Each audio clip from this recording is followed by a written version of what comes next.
Thank you everyone for coming and good afternoon.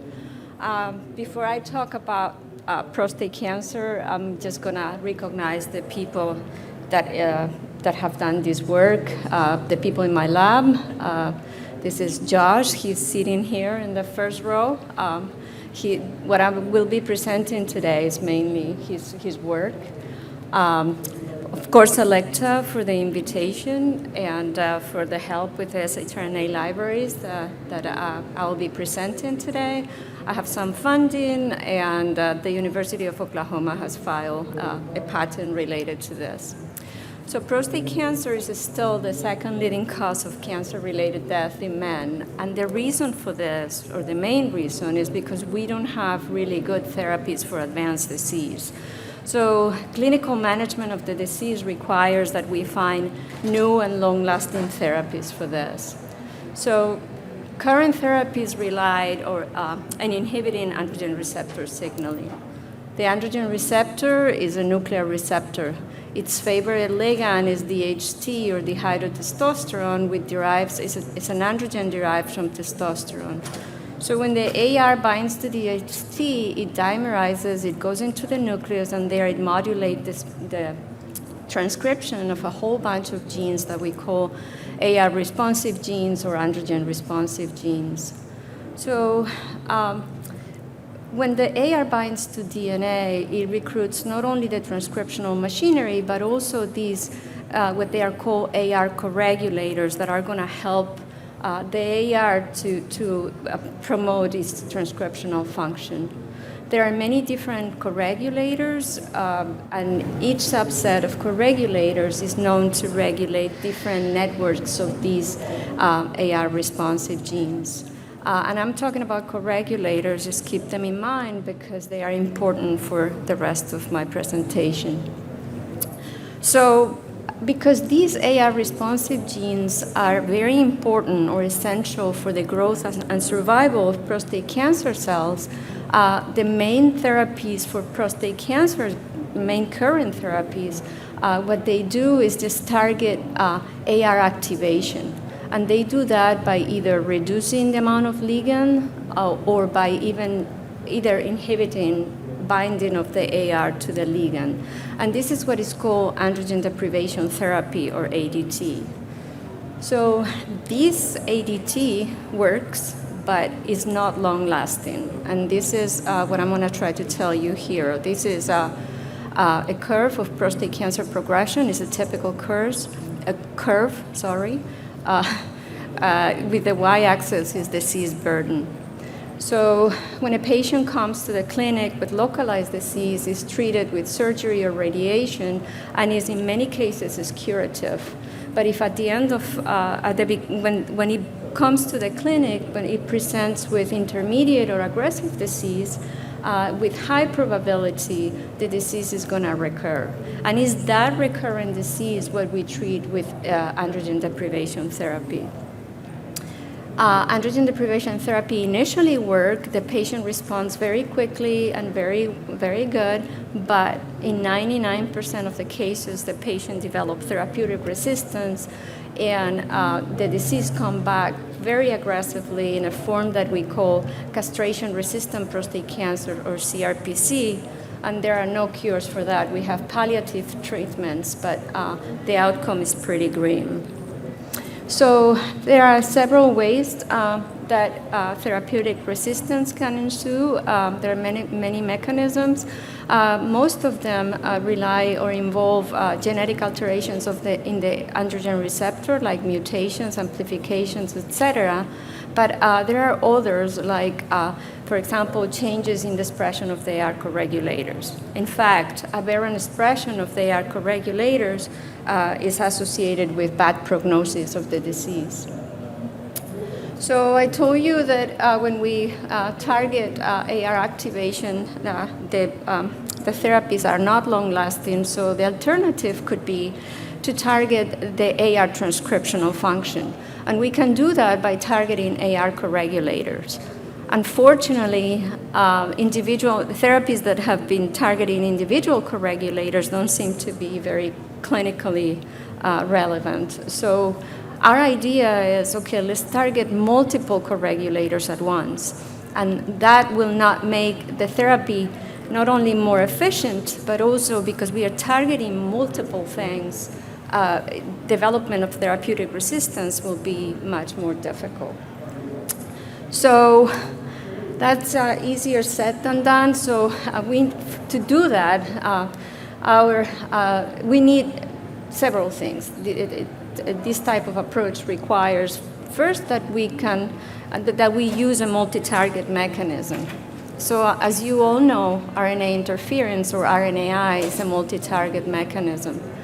In RNAi, the guide strand of a small double-stranded RNA that can be synthesized endogenously or provided exogenously is able to recruit and guide this RISC complex to the mRNA target, and ultimately that results in inhibition of protein synthesis. Essential for this mRNA recognition is what we call the seed sequence of the small RNA, which is nucleotide 2 to 7 of the guide, in the guide strand, in the 5' end. So that is really a very small requirement, and because of that, the seed sequence, the same seed sequence can recognize many different mRNAs. So the other thing that we need for this therapy to work is that we need to know which co-regulators are we going to target. And that is much more complicated because we don't know which AR co-regulators are essential, and it's likely that they change throughout the course of the disease. That essentiality changes throughout the course of the disease. So what we thought is, well, if we do RNAi blindly, and we target AR co-regulators that are essential, that should have a very detrimental effect for the cell. So the idea for this therapy came from published data from Dr. Peter's lab and our own lab.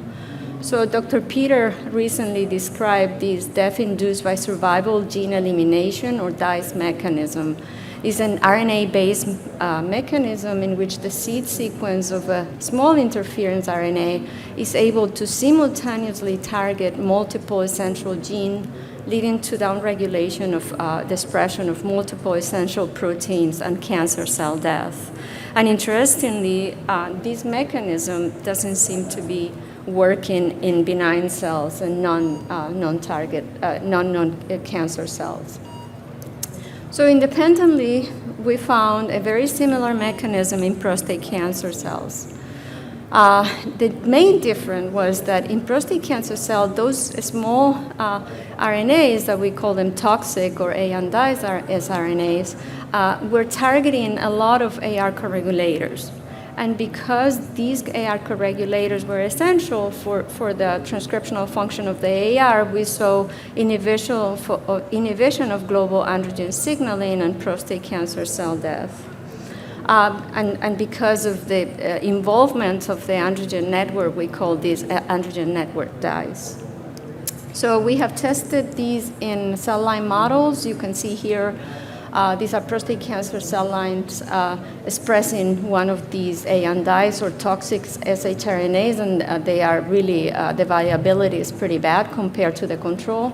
And we also have tested these in xenograft models. And these are xenografts that were established using a cell line that expressed an inducible form of an shRNA scramble control, and the tumors grow. And when the cells were expressing the inducible ANDIs shRNAs, the tumor didn't grow.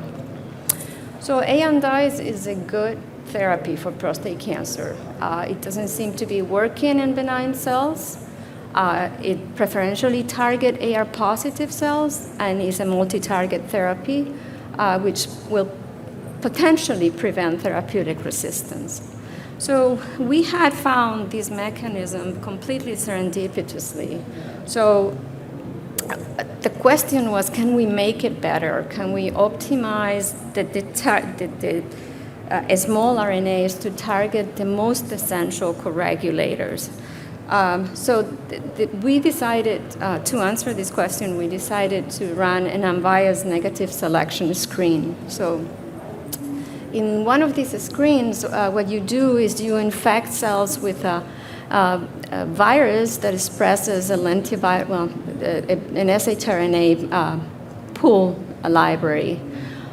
So you let the cells grow, and then at the end of whatever growth you decide, the idea is to select those shRNAs that are being depleted from the population. So likely because they are targeting essential genes and they are going to kill the cells, so they cannot, the shRNAs will disappear. So we contacted Selecta, and they built for us a lentiviral-based library of shRNAs that were, each of them were uniquely barcoded for the convolution later. And this is the structure of the shRNAs. They were all the same, except the difference was in this 7 nucleotide sequence. And it corresponds to a 7-mer seed sequence. So we asked them to permutate those 7 nucleotides to cover all possible 7-mers. There was in total over 16,000, but we have to drop some of them for sequence reasons. And so we ended up with 15,000 shRNAs, a library of 15,000 that were all the same except in the 7-mer seed sequence. I have to clarify that we use a 7-mer seed sequence instead of a 6-mer seed sequence for 2 reasons. First of all, because there's some literature that says that the 7th nucleotide is important for recognition of the target. And we thought that anyway we could use this as a control, and I'm going to explain that. So for each 6-mers, there are 4 different 7-mers. So these particular one, AACCGG, can be followed by ACGT. So if this 6-mer targets essential gene and is going to be depleted from the population, we expect that those 4 7-mers will be depleted from the population. And if not all of them, at least some of them. So Selecta prepared that for us, and we infected 5 different prostate cancer cell lines with that library. So the cell lines went from castration sensitive to models of advanced disease, the castration-resistant prostate cancer. We let them grow for 10 generations, and we sent the cells back to Selecta, and they did next-generation sequencing, and then they did the convolution, and they told us what was the shRNA composition in the cells that remain in the population. I'm not going to tell you much about how we did the analysis. We calculated z-scores as it has been described before for high-throughput RNAi screens, and then we follow by informatic approach. We ended up with 88 highly depleted shRNAs across the 5 cell lines, and that were interesting for us. So what we did next is just select a few for validation, and to do the selection, what we did is follow a series of criteria. The most relevant of them was that we requested that those shRNAs that we were going to select for validation had to have targets that were enriched in AR co-regulators. Maybe target the AR2, but they had to have targets that mean that they have to be targeting AR co-regulators. And we did that completely in silico. So we used the MIR database, and we interrogated MIR database and to let us know which of those 88 shRNAs were targeting a lot of co-regulators. We ended up with 8 shRNAs that we used for validation. So the first thing we did is have siRNA mimics synthesized because it's a lot easier to control amounts, and they're compared across the siRNAs. And we then transfected those siRNAs into prostate cancer cell lines, and we analyzed the effect on growth and viability. I am showing here only growth. We use relative confluency as a proxy for growth. This is a castration-sensitive prostate cancer cell line. And the way that we name those shRNAs is based on the seed, in the seed sequence, because the rest of the molecule is identical for all of them.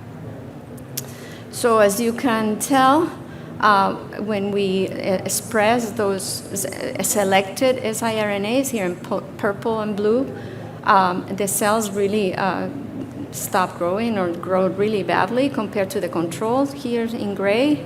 So the controls are no shRNA or two different non-targets. And we also put as a control, we use an shRNA pool that targets the AR. And as you can see and is expected, growth was reduced, but not as much as the selected toxic shRNAs. So next we did, by using Western blot analysis, we determined what was the effect of our shRNAs on the levels of the AR, and this is an AR responsive gene. In fact, it's PSA. So as you can tell, so they all more or less to different levels, they decrease both AR and PSA compared to the controls. And we also look at what is called the death or viability markers. We use CLIF-PARP and phospho-H2AX, and we saw for most of them an increase in those markers, indicating that the cells were dying. And in fact, this is the way they look. This is an example with one of them of those toxic shRNAs, and the cells really don't like it when you compare to the non-target control. So we used 3 of these shRNAs, and we transfected them into castration-resistant prostate cancer cell lines. This is, again, just to remind you, in models of advanced prostate cancer. And as you can see, they also reduce, this is growth, and this is viability with respect to the control, which is here in gray line or the gray bar. So they are working to reduce growth and viability of models of advanced disease, which is pretty good. When we express those shRNAs in benign prostate cell lines, and I used 2 different models, we saw a minimal effect on growth and no effect on viability. So this is just confirming what we knew, that ANDIs, this mechanism doesn't seem to be working in benign cells. So just to understand what were the biological processes behind this toxicity, what we did is RNA-seq followed by GSEA and a gene set enrichment analysis.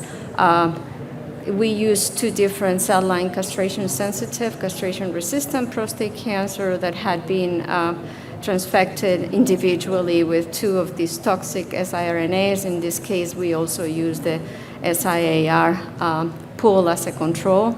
And as you can see, and is expected, well, these are normalized enrichment score in the x-axis, what we saw is that the gene set corresponding to androgen response was enriched within the genes downregulated by the siRNAs. And so we were expecting, because we had seen previously that there was an inhibition of AR signaling.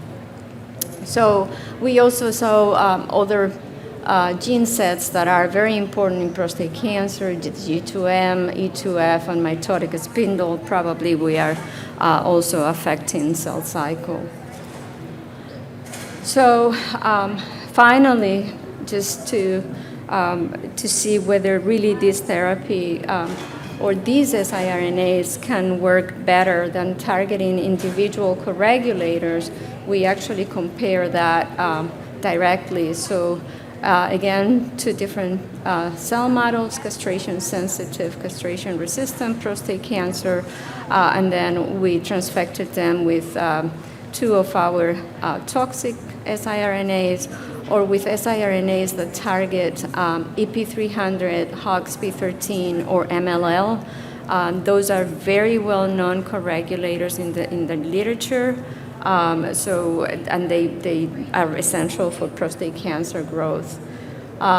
we also use the siRNA pool. So as you can tell, our siRNAs are much better at reducing growth, and it's significantly different in both cases than targeted individual co-regulators, which is what we had seen before. I mean, we had postulated. So just to summarize, we have developed an unbiased shRNA seed sequence permutation screen to optimize the therapeutic potential of unbiased. Using this screen, we have identified multiple unbiased shRNA, small RNAs that inhibit cell growth and viability. They inhibit global androgen signaling, and they are more potent than silencing individual co-regulators. So we hope that we can develop these small RNAs as therapeutic for prostate cancer. And importantly, we also expect to identify new and essential AR co-regulators that we can use as targets for prostate cancer. I'm just going to finish thanking Selecta again for their invitation, and people that contribute to this work at OU, at Oklahoma Medical Research Foundation, and some funding, and you for staying here and listen to my talk, and I'm more than happy to answer questions. Thank you.